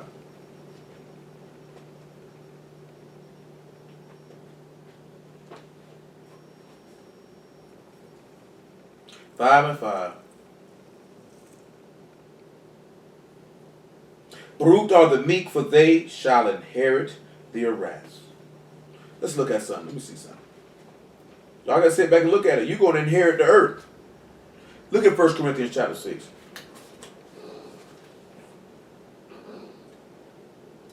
And after 1 Corinthians chapter 6, Romans 4 and 11.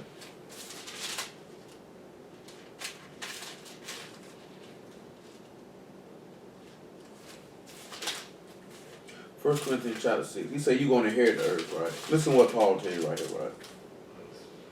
Verse 2.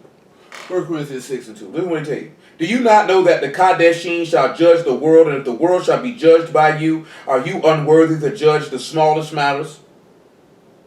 Know ye not that we shall judge Malachim, how much more things that pertain to this life?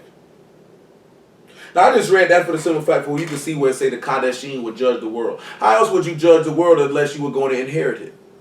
See, he told you that those that are part of the first resurrection shall reign with Mashiach and shall be priests with him. You will inherit the earth. The righteous will inherit the earth. The meek will inherit the earth. The humble. Remember, Master say, come learn of me. I'm meek and lowly in heart.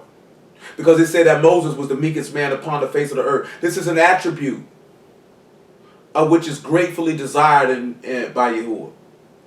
Right? Why he say he give favor unto the humble. And to sit back and to follow this man wherever he goes and to depart from everything you know because you trust in him and your hope is in him is a sign of humility. I was thinking about this earlier, right?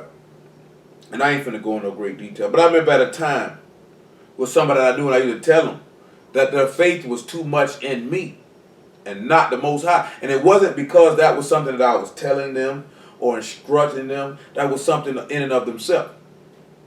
And I was very adamant at all times for that never to occur.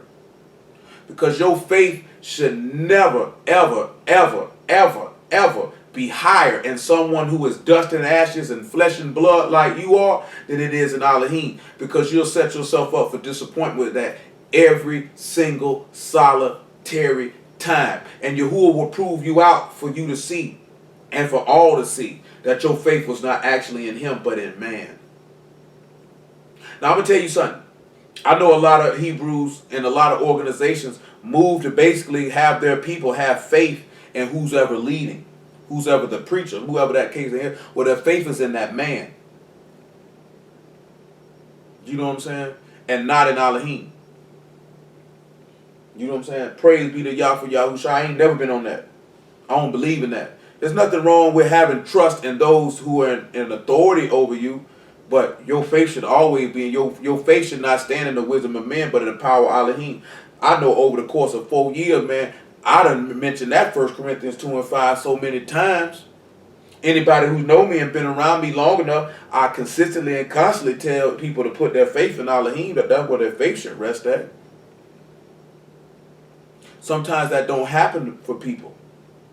And you have to turn around and you got to look at why. Why is your faith in man greater than it is in Elohim?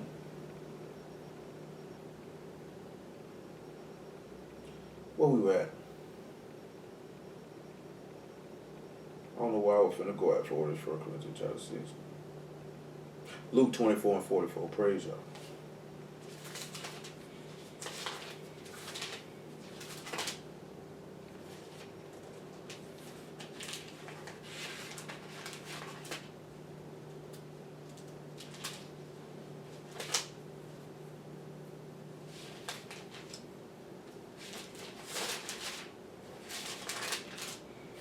And 44. And he said unto them, These are the words which I spake unto you while I was yet with you, that all things must be fulfilled which were written in the Torah of Moses, and in the prophets, and in the Tehillim concerning me. Then opened he their understanding that they might understand the scriptures. And thus he said unto them, Thus it is written, and thus it behooved Mashiach to suffer, or to sorrow for these sorrows. It behooved him. It behooved him to be made like unto his brethren, that he might be a faithful and merciful high priest in the reconciliation of the people. Rachel desired to have, I put it to you this way. Rachel had 2 sons, Yosef and Benjamin. According to Genesis chapter 30, it was saying that Yosef named me Elohim, have taken away my reproach, have taken away my sin. And then she birthed son of my sorrows, whose name was changed to son of my right hand. So the son that was to take away reproach had to go through sorrows to become the son of the right hand. And we have to sit back and look at that. In order for that reproach to be removed, there has to be some sorrow. You have to truly be repentant and sorrowful for what you had done. That way, when you go in to be made one with his death, you could truly come up and be the son of his right hand. Because you would manifest that level of behavior to walk in newness of life. That you no longer, he that is in Mashiach is a new creature. Old things are passed away. If old things are not passed away in the way that you operate, in the way that you think, you are not a new creature. You just a nigga who got wet. You know what I'm saying? I ain't said this in a while. I have not said this in a while. It just came back to my mind. I ain't said this in a while. We have to go from being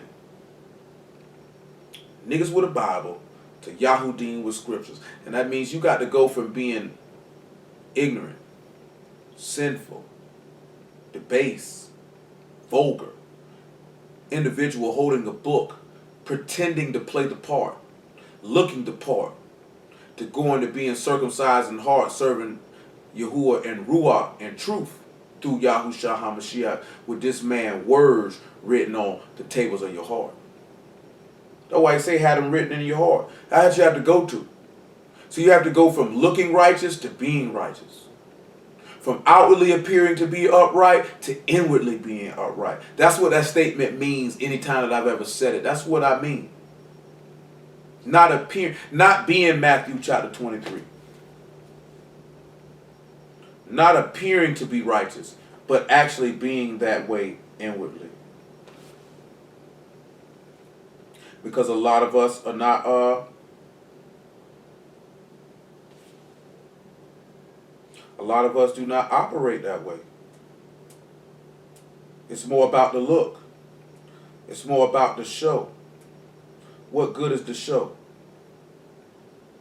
What good does that profit you? Isaiah 28, everybody.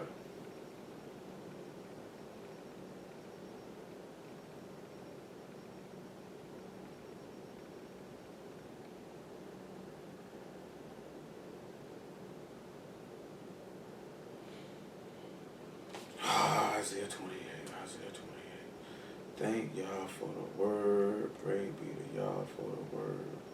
What you gonna do? What you gonna do?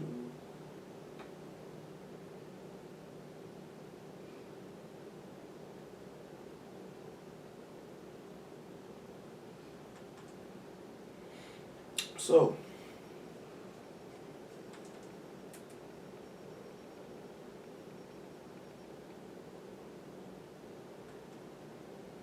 where we at? Isaiah 28 and 9. So we see what it means, whom he shall teach knowledge, and whom shall he cause to understand doctrine. Hold on. I'll get it in a minute. Let's look at the next part. For precept must be upon precept, precept upon precept, line upon line.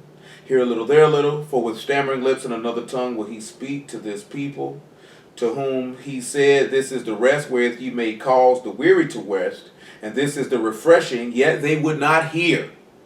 But the word of Yahuwah was unto them precept upon precept, line upon line, here a little, there a little, that they may go and fall backwards, to be broken, snared, and taken. Well, let's get it then. Let's make it do what it do. You know what I'm saying? Precept. First thing we look at is precept is a command, an ordinance, or an oracle, meaning dubious, used in mocking mimicry of Yeshayahu's words, and thus not a true divine command. But it also means a commandment. It's only used in 3 places. Well, 2 places, Isaiah 28 and Hosea 5 and 11, where it said Ephraim is oppressed and broken in judgment because he willingly walked after the commandment. And we will get Hosea 5 and 11 and go into that a little bit more in depthly. So let's look at the next thing, what we got here. Must be upon precept. Same thing. Precept upon precept, line upon line. And that is cob or a cord or a measuring line. Say a mimicry of Yeshayahu's words, perhaps senseless. It also means a musical instrument, which we could deal with that, but yeah, I'm going to do that as well. So, and then here a little, there a little. I'm going to run it on down for old smarty art nigga. Here a little, there a little. Little is little quantity of time. Dwindled, small. Small amount of time. Zehar is the word that we have here. But then he also, let me just deal with that first. Let me deal with that first. We know what the stammering lips and another tongue is. That's when he spoke in tongues to him on Pentecost. So we're not going to spend a lot of time with that. But he say the mocking of Yeshayahu's words. The mocking of Yeshayahu's words.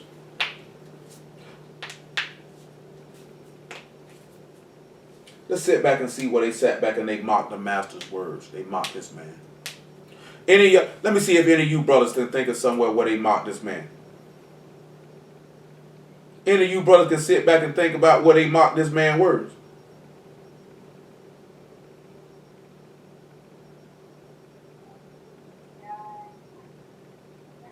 When you say mock his word, like mock what he teaches, Yeah, mock what he said. when you gonna destroy this temple in 3 days.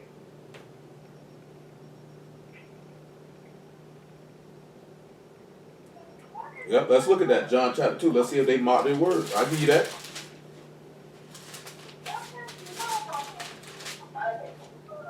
John chapter 2, verse 16.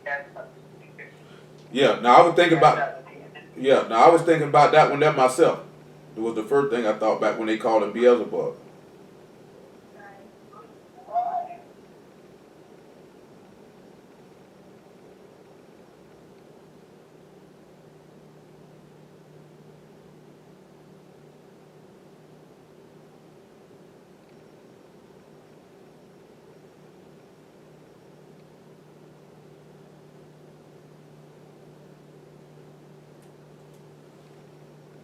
Where we at? John 2 and 16.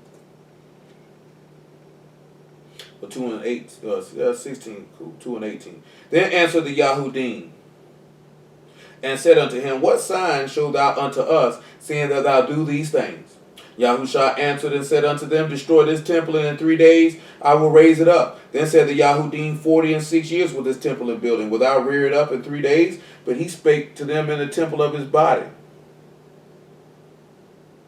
See, these people sat back, and we can look at it. Mark chapter 3. Mark chapter 3. Let's sit back and how they sat back and they mocked this man. Or they always sat back and lied and wait for his words. Always trying to take him in something.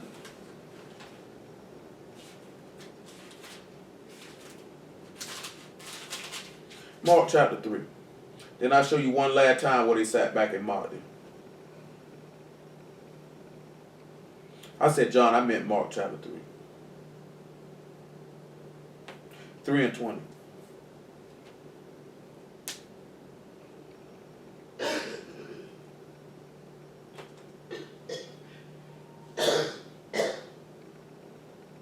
And the multitude come together again, and so they could not so much as eat bread. And when his friends heard of it, they went out to lay hold on him, for they said, he is beside himself. And the scribes, which had came down from Jerusalem, have said he had Beelzebub, and by the prince of devils cast he out devils. And he said unto them in parables, how can Hashatan cast out Hashatan? Now let's look at another place where they mocked this man's ministry. Matthew 26, 27, I should say. The main key thing where they made a mockery of his words, which is the more poignant example, in my opinion. Matthew 27, because remember it's saying that this is a mocking of Yeshayahu's ministry. It's a mocking. They said they mocked his words. Still means a command or ordinance. And they mocked him. See, hold on. Matter of fact, we can be able to get it from that. We're going to be able to get it from that. We're going to be able to get it from that. We're going to be able to get it from that. Matthew 27, probably about verse 45.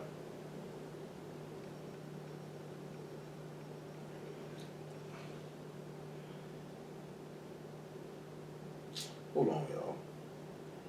There we go.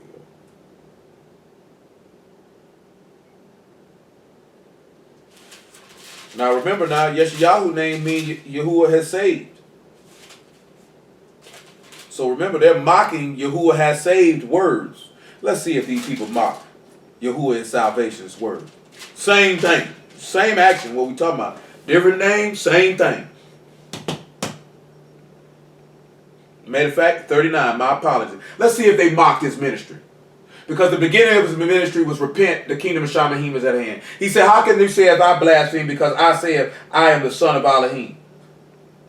All these things that he said, now let's see if they mocked his ministry.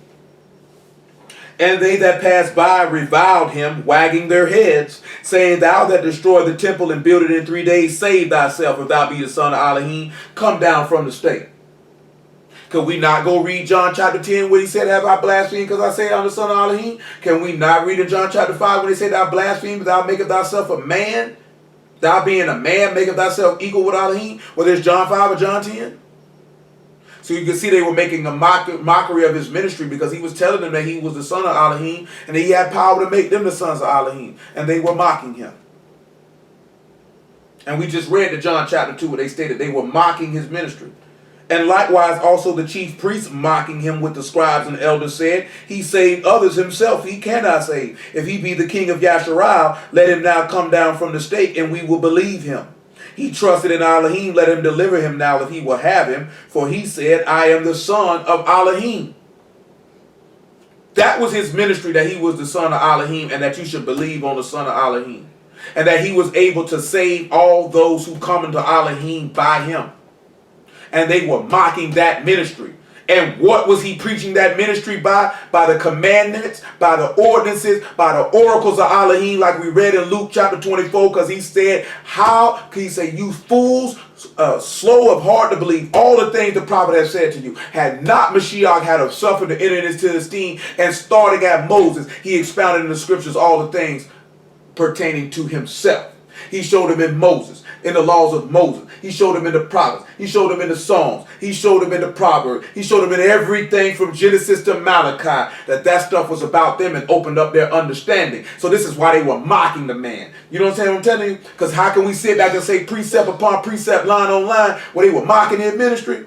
Because we sit back and we look at the line, that's a string, or a sound, or a musical instrument. Ezekiel 33:30. He said, your word, you're like one who plays on an instrument, who maketh a lovely song, but they hear your words, but they will not do them, because their heart go after their covetousness. So that's how he the line, because he's sitting back, them people sat back and heard this man's words, but would not do them. But when we sit back and we look at precept on precept, and I ain't going to pull every precept, but I'm going to tell you where they at. Where they were mocking this man's ministry, where he was using the commands, the instructions, the ordinances, the oracles of Elohim to state that he was the son of Elohim, and they mocked him for it. And I'm going to make sure that I crash these niggas with this live on my people's show. But see, I'm going to give it to y'all because y'all my people. See, I'm going to give you that wet work first. I'm going to give y'all that work first. I ain't going to give them that work first. You know what I'm telling you? I'm going to let y'all get that work first. Let you get off on it. Let's look at the first thing he said. Thou that destroy the temple and build it in 3 days, save thyself.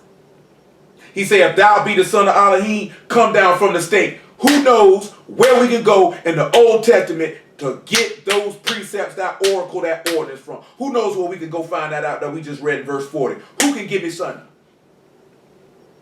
I want to see who can give me something. Who can show me that he said you destroy the temple and build it in 3 days, and if you be the son of Elohim, come down. Can anybody help me out? Anybody? Somebody help me, please.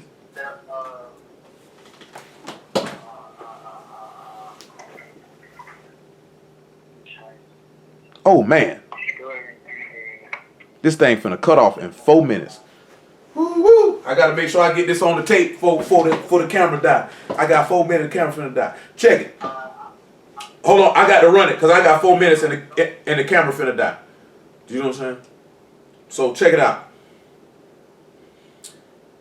When he say destroy the temple and build it in 3 days, all you gotta do is go look at Amos chapter 9 when he say he will rebuild the tabernacles of David that are in ruin. We know where the 3 days are at. Because we can go sit back and you can look at 2 Chronicles chapter 7 when he say he will destroy this temple. So you could cross-reference those. You understand what I'm telling y'all? When you sit back and he say, if you be the son of Elohim, come down from the state, you could take that from Nehemiah when he was up there on the wall, building the wall, and the people told him to come down. He said, I can't come down under you. You got to come up here to me. Precept on precept. They missed it. He said he saved others. Himself he cannot save. Let him come down from the state and we will believe him. He trusted in Elohim. Let him deliver him now if he will have him. He said he the son of Elohim. That just take you back to Psalms 22. They mocked him precept on precept. Ooh, that's ugly. That's ugly. I ain't even going to be able to get on tape the last part. They just ain't going to hear that part here. That thing going to cut off on them.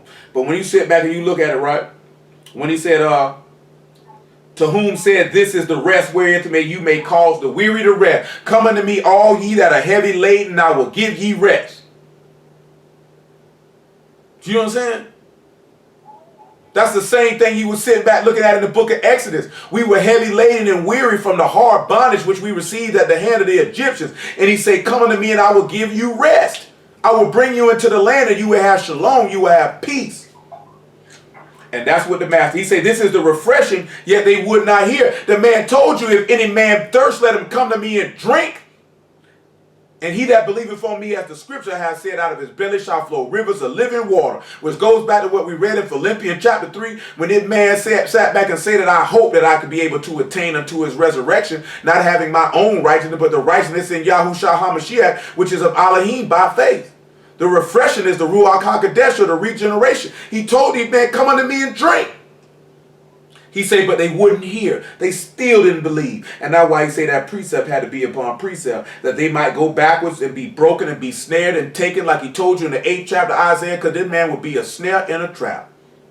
But with that being said, though, because I'll go on a little further another time.